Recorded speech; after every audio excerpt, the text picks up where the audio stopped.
Let's talk about what I consider to be the two deadly sins of email.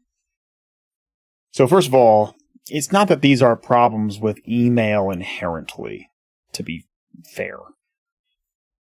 These are really problems culturally within companies or for people themselves or whatever that email kind of enables.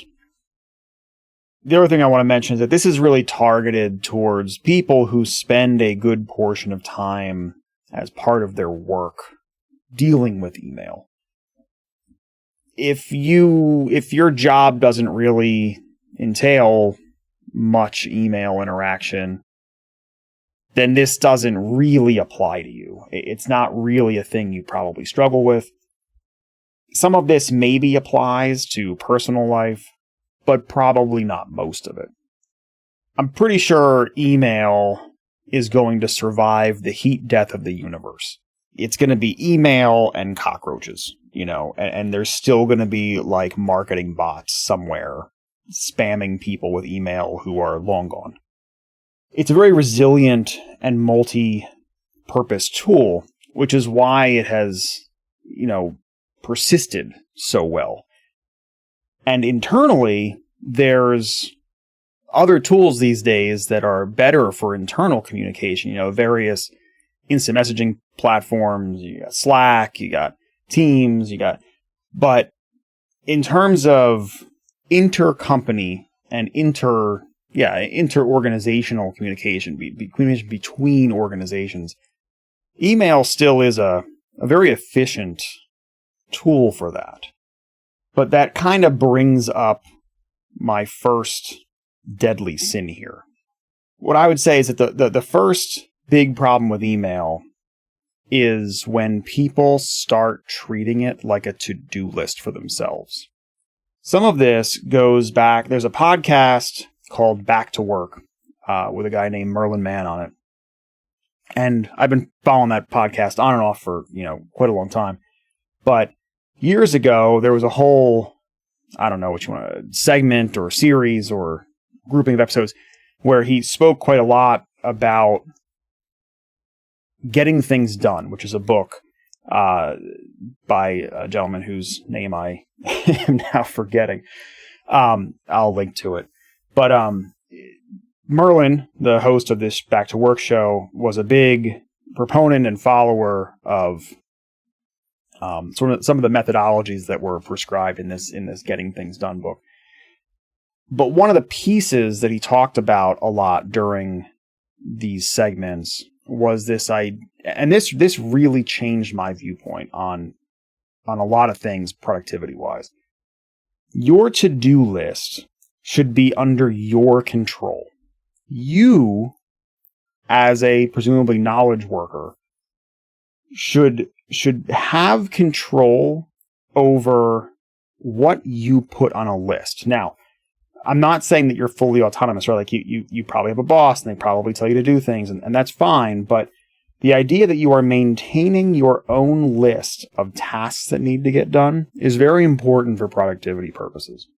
The problem with allowing your email, and I'm guilty of this, of allowing your email to become your to-do list, is you have now relinquished control of your to-do list to everyone else on the planet.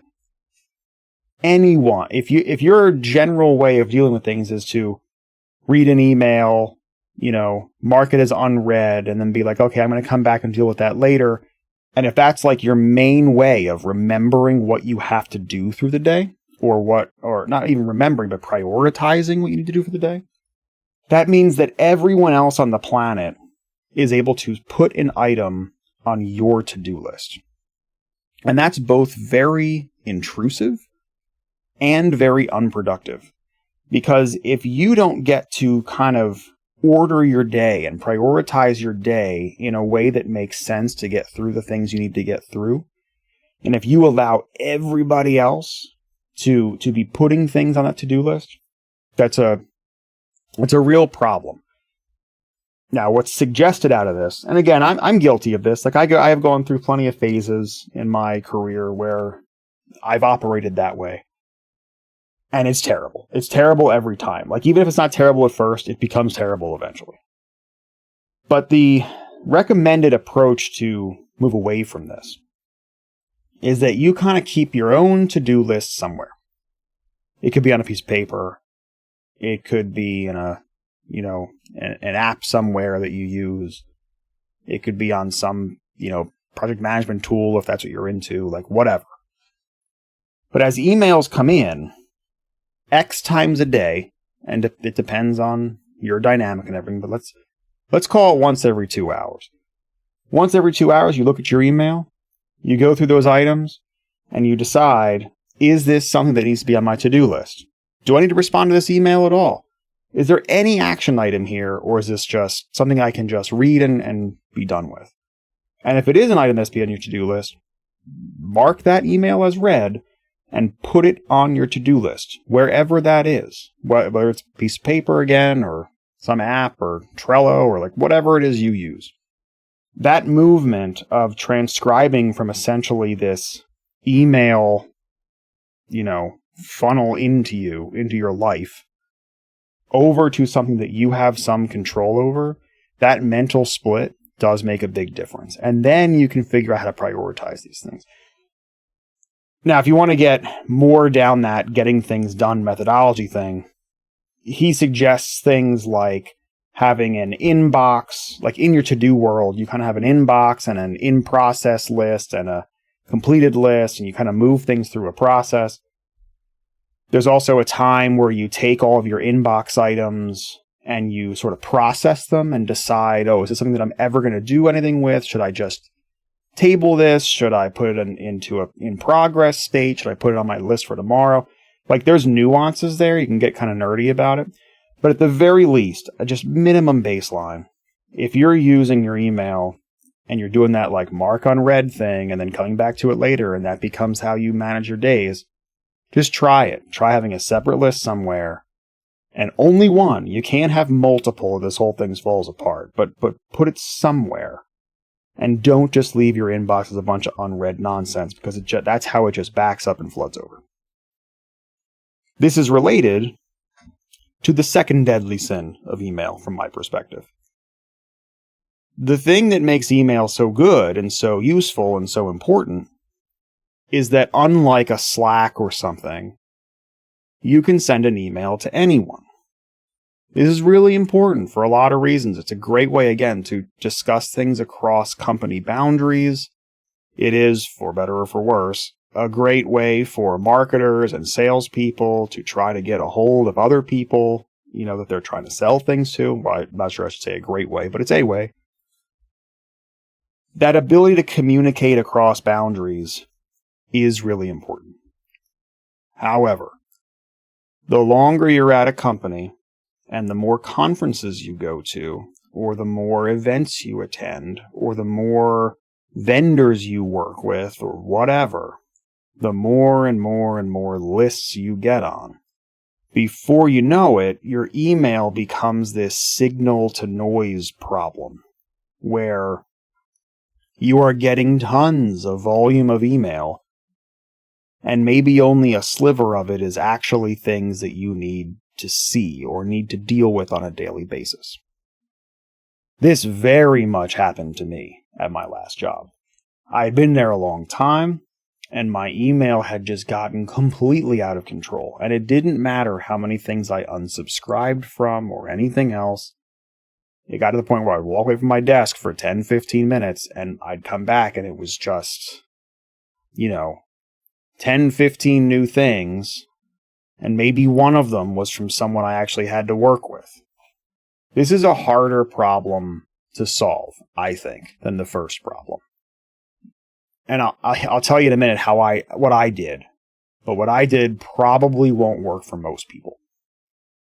But this is a much harder problem to solve because you're fighting against what email's good at, which is that cross-boundary thing. And I've seen people take different approaches to this. I've seen people who very much manage their email via a bunch of folders, and they move stuff around, and they put things over here, they put things over there. That's not me. Like, I don't have that kind of OCD organizational need in myself. that just doesn't work for me. I need something more automated, something that helps me limit the volume where I don't have to be maintaining it. It's like, for me, that what is it? The cure is worse than the problem or whatever. Like for me, if I went to a system where I was organizing every single email that came in, it would be worse than just ignoring every single email that came in. It would be just as distracting, probably more. Here's what I did. I came up with a short list. I think originally it was like 20. And then I think eventually it grew to, more than that, 30 or 35, 40, something like that. But I came up with my first 20 companies that I knew I should be interacting with. I managed a bunch of vendors. So like there was a bunch of vendors that I knew I was actively working with. So I came up with that short list of however many it was. And I got their email domains. So for instance, if you were working with xyzcompany.com, the email addresses would be, John at xyzcompany.com. So I built that list of the at whatevers.coms all the way down, that last part of the email address. And I set up an email rule. And the first email rule was move all of my email to a folder I called it everything else. So my first email rule, literally I built a folder, it was called everything else. I took every single email that came into my inbox, all of them, and they went to everything else. Then the second set of rules in my inbox or in my email was, if you're one of these email addresses, at XYZ company and whatever that list of 20 was, then I would move it back into my inbox. And the purpose of this was to filter out everything that I didn't know I was actively working with. Now, this is probably not realistic for most people. However, if you're in a job where most of your email traffic is internal to your company, you might be able to do this and just weed out all the garbage that comes in. It's a very aggressive approach. And you're not deleting it. It's sitting in a folder. So, I did miss some things along the way. And what I have to do is I have to go find them over in that other folder. And I would dig up that email address and I would add it to my list of addresses that were okay. And then from there on out, it would be all right. Only you can really judge whether this is good for you or not. But that was sort of the solution I came up with. And boy, did it help. It helped so much. It made it so that I was able to respond so much better to all the people that I really needed to be working with on a daily basis. So to me, those are the two really deadly sins of email. It's email being too easy to accidentally become your to-do list. And to do that, you need some intention. To fix that, you need some intentionality around really making sure you're maintaining a separate to-do list that is not your inbox and you're moving kind of things from one spot to the other and only the things that actually belong on a to-do list. And then it's just managing the sheer volume of email is sort of the second big problem. And again, I took a pretty aggressive approach to this. There are other ways to handle it, but after several failed attempts at things, this is what I came up with and it worked pretty well for me. So if you're someone who a huge part of your work is dealing with email, I wish you the best of luck. It becomes a cumbersome thing. And spending a little bit of intentional time of how to deal with that and not let it become just an overwhelming catastrophe is time well spent.